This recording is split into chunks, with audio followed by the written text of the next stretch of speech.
এখন থেকে আপনার প্রিয় সিরিয়ালগুলো ফ্রিতে দেখুন এক্সক্লুসিভলি শুধুমাত্র সান নেক্সটে। এখনই অ্যাপ ডাউনলোড করুন।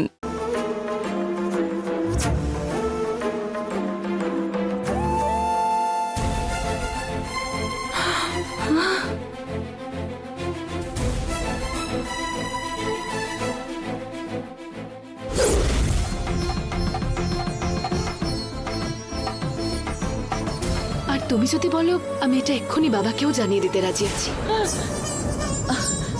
অনামিকা, এত তাড়াহুড়ো করিস না।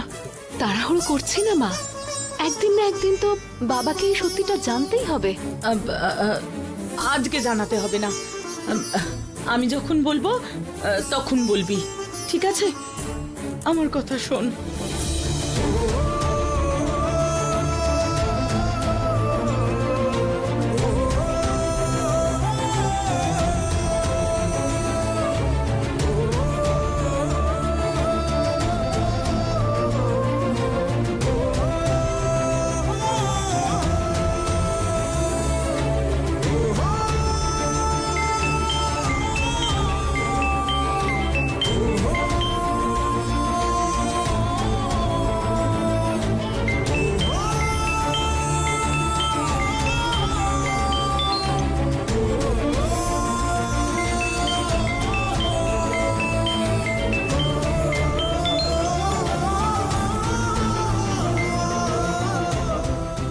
হ্যালো।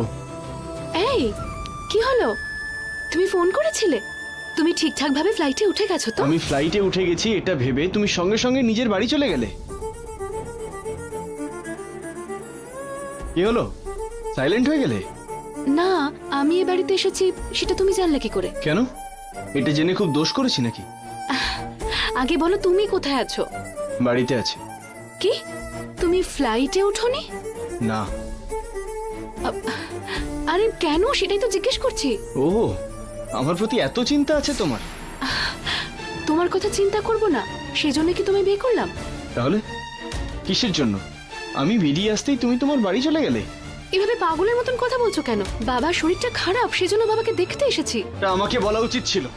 আমি ভাবলাম তোমাকে এই কথা না বললেও তুমি আমাকে বুঝবে, সেই জন্য। হ্যাঁ হ্যাঁ, তুমি না বলে তোমার বাড়ি চলে যাবে আর আমাকে তোমাকে বুঝতে হবে। তোমার তো কোনো দায় নেই। তাহলে তুমি কি করছিলে? তোমার পরিবারের টাকার প্রয়োজন বলে তুমি আমাকে বিয়ে করে এখানে একা ছেড়ে দিয়ে ফরেন চলে যাচ্ছিলে তো? তাহলে সেটা ভুল ছিল না বুঝি? হ্যাঁ, আমার জন্য আমার পরিবারও ইম্পর্টেন্ট, তাই জন্যই এসেছি। তুমি চলে না যাওয়া পর্যন্ত ওখানে আমি অপেক্ষা করেছি, তারপর বেরিয়েছি। রাখো তো।